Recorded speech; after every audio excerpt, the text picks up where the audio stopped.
My absolute favourite, which I actually got a Facebook award for, I have a tie-dye helmet cover. Been here for a season now, and I would like to think I'm up to speed. Grew up in the most amazing country. The people are phenomenal. Decided to go and do a Bachelor of Science in Human Physiology, Psychology and Genetics at the University of Pretoria. Another brainy one. I don't know how this is coming around.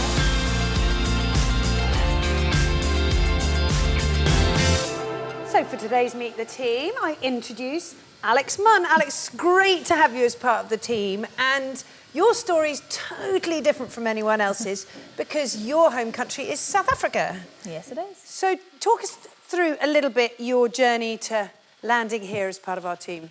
Right, so we take it way back. I was born in the UK in Surrey, and then it took me back to South Africa, and I grew up in the most amazing country. The people are phenomenal. I had the best childhood. I had every opportunity given to me.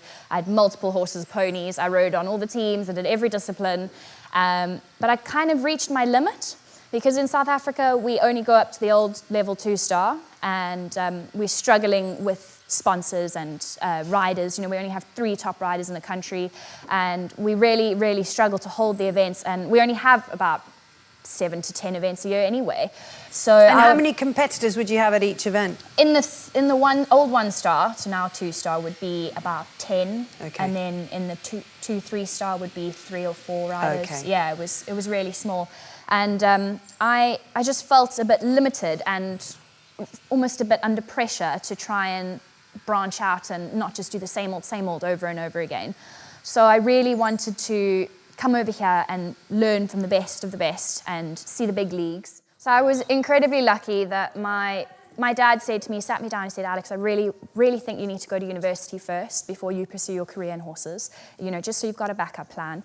So I decided to go and do a Bachelor of Science in Human Physiology, Psychology and Genetics at the University of Pretoria. Another brainy one. I don't know how this is coming about. And I loved my university time. Academics, social. We had a way hell of a time. It was really, really fun. I have to say, she has arrived here with a wardrobe of dresses like I've not even ever seen. You're loaning them out to everyone for local parties. We have a tradition. At the end of school, we have matric dance, which is kind of like final school dance, and I ended up going to quite a few. So I have a few dresses. I'm a bit sentimental. Anyway, so once I finished my degree and I got the piece of paper, I went, here you go, Daddy, please can I go do horses now? And he said, fabulous, off you go. So I came over in December 2018 to do a whole bunch of interviews, and I went to Izzy Taylor, Jodie Amos, Dastard Eventing, Porrick McCarthy, and came here, and absolutely loved it here. The facilities, the team, the horses, everything was right up my alley, and I just wanted to be a part of it. And I remember phoning my mum every night of my interview and being like, Mum, I really, really want it. I really want to come here. It's so cool, but I don't think I'm going to get it. Because in South Africa, I have been incredibly lucky to have a riding position, and I always was a work rider. I had my own string of horses, and I had lots of people to help me. So I didn't really have the skills for yard work and yard management. So I really wanted to jump in and be a part of the team and learn all the tips and tricks in the background and see how a top-level yard operates and functions. So I jumped in the deep end, and I was so, so lucky and so grateful to come here. William phoned me and said, would you like the job? And I danced around the house screaming in my knickers because I was just over the moon. Nice visual. Apologies for that. And then I started last year, January 14th. And I've been here for a season now, and I would like to think I'm up to speed. I think what was good was that we could put you onto Kazu's side. Yes. With the 4 horses and supporting Jackie and supporting Kazu. Yes. So that was a sort of contained role where you could really get to grips with a broom. Yes. And all those things that hadn't necessarily been part of your daily routine. Yeah. And you've done fantastically. And also that's given the opportunity to travel with Kazu and Jackie and get that 3-day experience under Jackie's watchful eye, which is obviously an incredible experience because after 27 years, there's not much she doesn't know. She is a wealth of knowledge. I've learned so much from her. I almost look at her as like my yard mom because she always takes care of us and she always has Grands. She has our best intentions at heart and she always wants us to learn and be better. And I'm so thankful to William to have given me that slow introduction and, you know, just giving me the 4 horses and working with Kazu and working with Jackie to really, it was the best way to be integrated into the team and to how everything works here, because I think if I had tried to do it the other way and been thrown in the deep end, I would have been incredibly overwhelmed, but I've had the best opportunities. But it's interesting what you're saying, you know, you came over and you went to all these different yards. Eventing in this country, for maybe our international viewers, is just extraordinary, and the people you talked about all have incredible teams.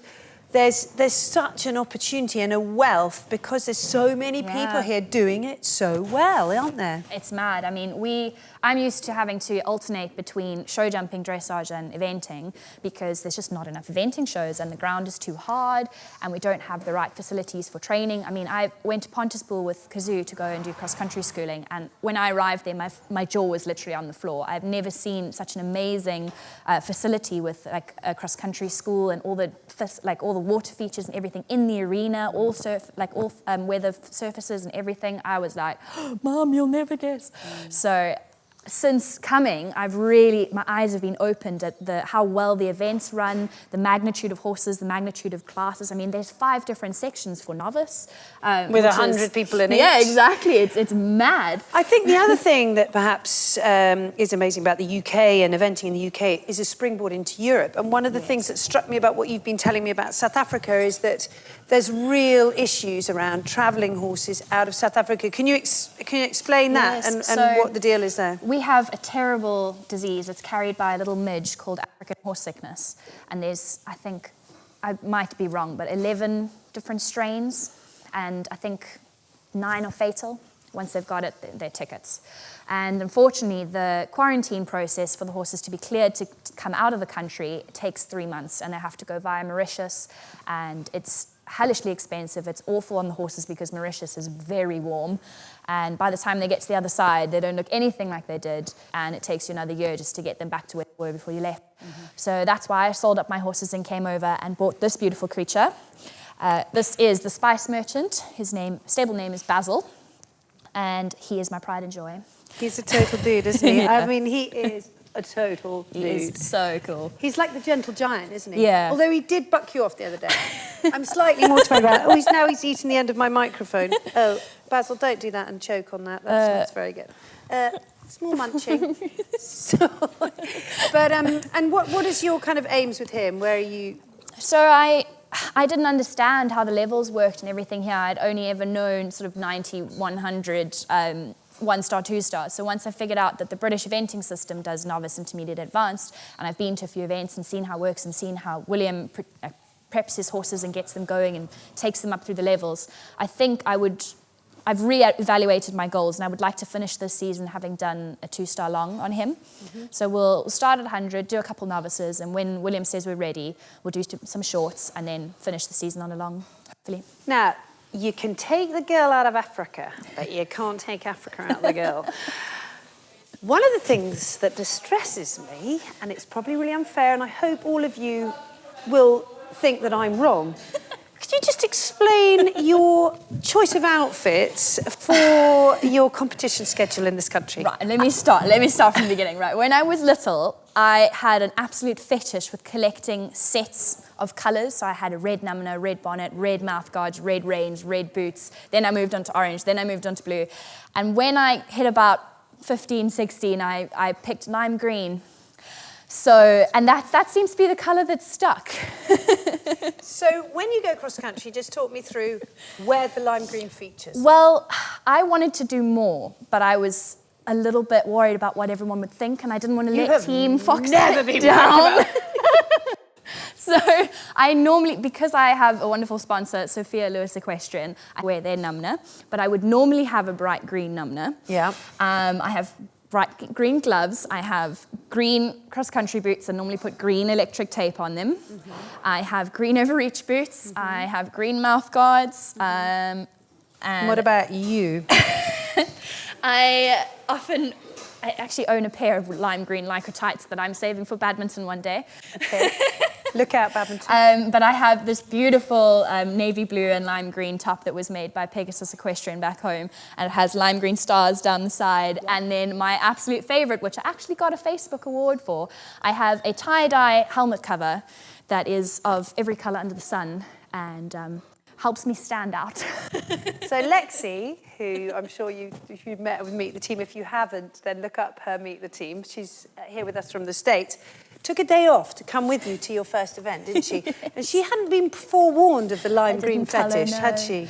No. She very nearly hopped straight in her car and came home. She was like... When I pulled all the stuff out my bag and put it on in preparation to get on for cross country, she literally just stood there and was like, "You're joking, right? You're absolutely kidding." And I got on and she's like, "Good luck," and just walked off, and I didn't see her. Sorry, I didn't see her until after cross country, and she was a bit like, "Well done, but let's go." So I've got to ask you, what's your favourite horse here? Oh, that's difficult. I really love them all.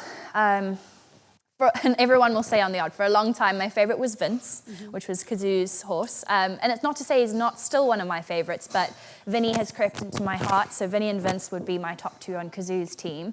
And then out of William's string, I really enjoy Crunchy's personality. He's a really cute little guy, but I really love riding Lily. She's a lovely challenge, and she's so fun, and all her buttons work. So you can meet the team with Crunchy and with Lily Grafenaut. Take a look at finding out a bit more about Crunchy and Lily. You'll see them further down on the order. Cool. So if you can't find William and you're looking for a bit of advice, where is he? Rule of thumb, William is generally in his chicken pen feeding his chickens. I don't actually know what goes on. He could be chatting to them, he could be consulting them.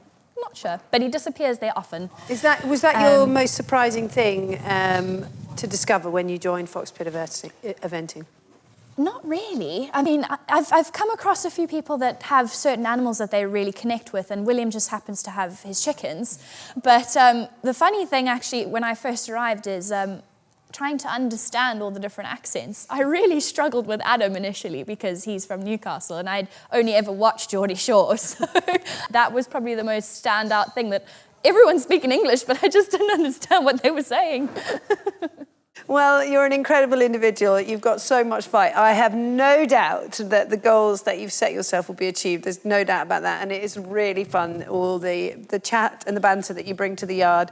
And I'm sure that your country will be very proud of you. If it's not Paris, I don't know where the next Olympics is, but I know there's going to be a South African rider there. Hopefully.